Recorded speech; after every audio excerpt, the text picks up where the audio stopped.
Manani, welcome back to my channel. Welcome back to any video ke ngiyabonga kakhulu guys for coming. Thank you so much for uthando lwenu support. We finally hit 4,000 subscribers.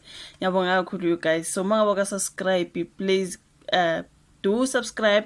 It is very important nokuthi like i-video ubuyishare njalo nokuthi ucomment into ezikanjalo guys izikhulisa i-channel. Subscribe, share, comment, fake i-bell on, ubuka ama-ads kanjalo siyakhula guys. Asibonge kakhulu kulaba subscriber abalikehayo nayo yonke into abasincedisayo ukuze sikhule.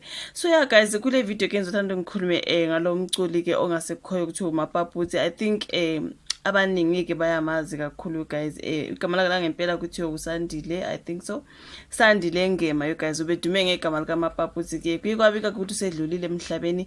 Ngeke ngabona ke udaba lwakhe kwamanye ama-publications you guys, kukhona ukuthi uMapaputsi kuthiwa akasekho emhlabeni.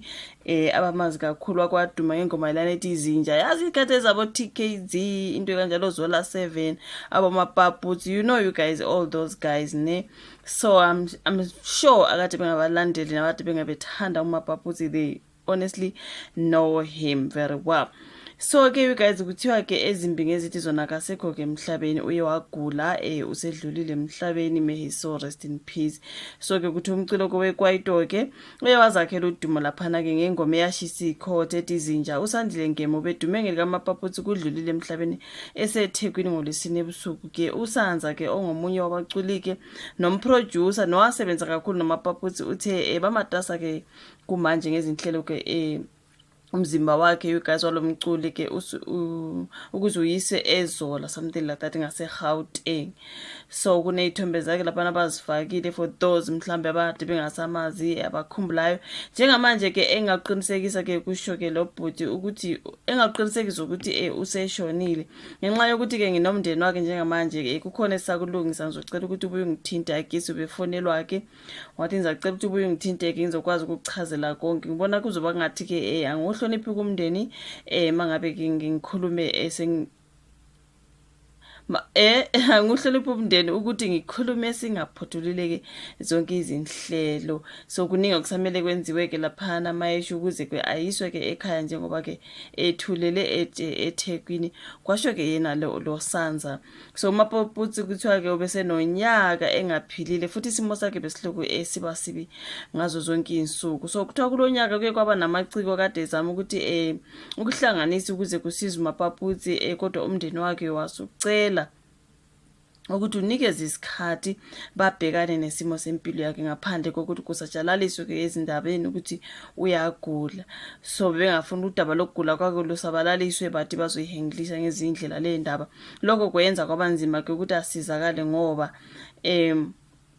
bathi kodwa ke nawo amaciko athi ayakuqonda ukuthi kumndeni wakhe ubuvikelani isithunzi sakhe into ezikanjalo. Ngokuhamba kwesikhathi uMapaputsi wabhala naye lapha neinkundla zokuxhumana ethi yena uphile esaka, azikho izindaba zokuthi yena akasavuka embedeni, waze wathi uphile esaka futhi nje ulindele ukuthi abhukwe aqala ukuyosebenza. Mhlawumbe wayizizwe sengcono you guys, angazi ke wabuye wathi hayi mina ngiqine esaka into ezikanjalo ke.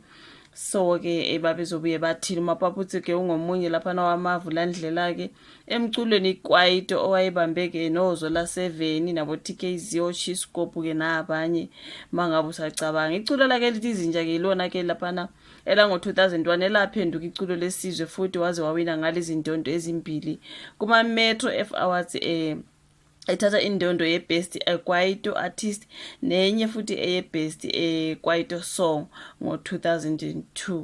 Kuthiwa akasekho ke emhlabeni ubhuti uMapaputsi.